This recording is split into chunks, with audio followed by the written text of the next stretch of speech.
painted this whole portrait without mixing any paint colors together. Normally, when artists approach color in a painting, they'll do so by physically mixing out the hues on their palette. This is called physical mixing. It is the actual physical act of taking two paint colors, mixing them together to change the properties of the paint before it touches the canvas. So if I didn't use any physical mixing on this painting, you might be thinking I must have just used a bunch of different individual paint colors. But all I used for that entire painting are these 4 different hues. And that's because I used a technique called visual mixing. As we all probably remember from school, all color is just reflected light. When you apply blue paint to a canvas, the light will bounce through that blue paint and back up to your eyes, giving you the appearance of the color blue. When you apply red paint to a canvas, the light bounces through that red paint and reflects back to your eyes as red. Visual mixing is when we take these two completely separate paint colors and just layer them on top of each other. The paint colors aren't physically mixed, but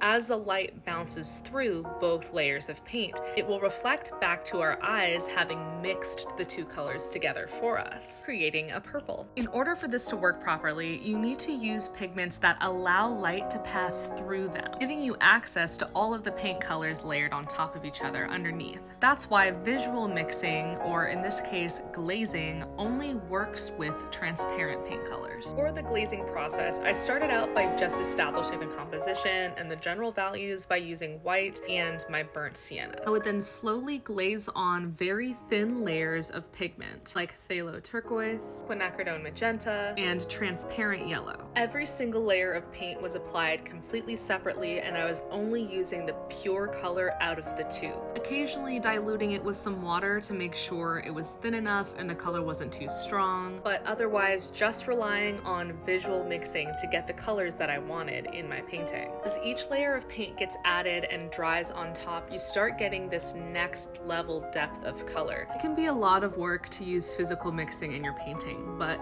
it ends up being very, very worth it. I hope you guys try it out.